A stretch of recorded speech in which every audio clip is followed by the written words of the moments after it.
Hai, Assalamualaikum. Nama saya Muhammad Arif bin Tuhara Nizam dan bermetrik D20241111498.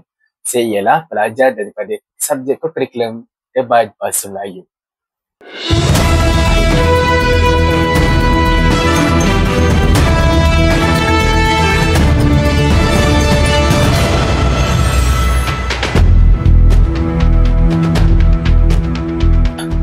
Hari ini, kita akan membincangkan berkenaan isu SIS mencabar fatwa yang dituluskan pada 17 Julai 2014. Tapi sebelum tu, mesti ramai tak tahu kan siapa SIS? SIS ni ialah Sister in Islam. Mereka ni adalah satu pertubuhan yang ditubuhkan bagi melindungi hak-hak wanita Muslim di Malaysia. Tetapi, mereka ni juga menumpukan usaha untuk mempromosikan kesesamaan gender, keadilan dan kebebasan dan maruah di bawah kerangka ajaran Islam lah. Dan dalam masa sama mereka ini banyak membantu wanita Muslim untuk memahami dan menegakkan hak mereka berlandaskan hukum-hukum syariah.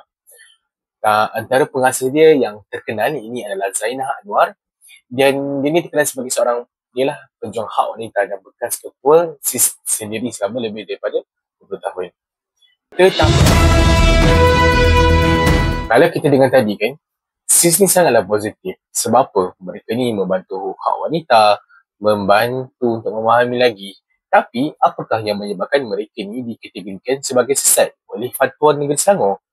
Antaranya adalah sebab yang pertama, mereka ni melakukan pendekatan secara liberal, di mana taksiran mereka ni selalu menjerumus kepada nakkan wanita ni lebih lagi.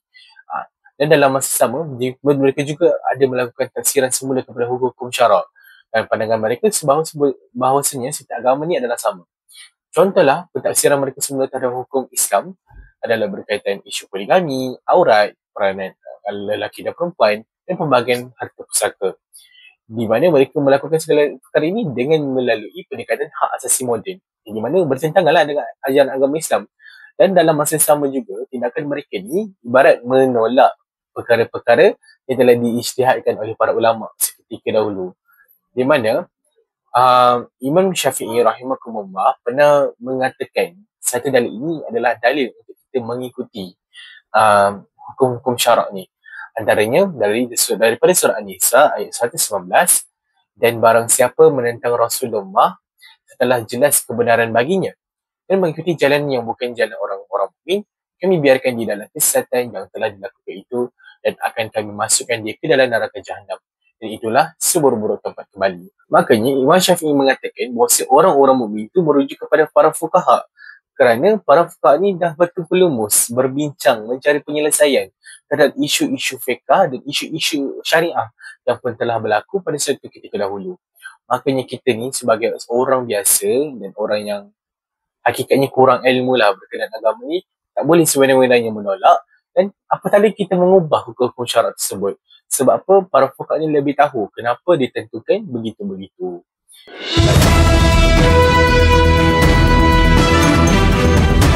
Baik, makanya berbalik kepada isu asal, mengapa SIS menentang ataupun mengapa SIS mencabar kembali fatwa yang telah ditentukan ini.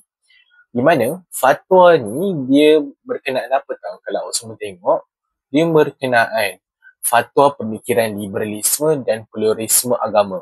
Di mana kalau lihat, dia ada 4 perkara yang digariskan. Yang pertama, SIS Forum Malaysia dan mana-mana individu, pertubuhan atau institusi yang berpegang kepada fahaman liberalisme dan pluralisme agama adalah sesat dan menyeleweng daripada ajaran agama Islam. Ni antara perkara yang menyebabkan SIS ni dia menentang. Dia nak mempertikaikan kembali fatwa ini sebab dia merujuk seolah-olah pertubuhan itu adalah pertubuhan yang liberal. Makanya, keputusan mahkamah telah pun dikeluarkan pada 2 hari lepas, tidak salah saya, di mana mahkamah menyatakan bahawasanya fatwa ini merujuk kepada individu, bukanlah entiti syarikat. Maksudnya, mereka-mereka yang beragama Islam yang berada di dalam SIS itu sendiri tertakluk kepada fatwa ini. Bermakna mereka ini perlulah mengikuti fatwa ini. Sedangkan syarikat itu sendiri dikatakan tidak perlu mengikuti fatwa sebab syarikat bukanlah orang, dia bukanlah entiti.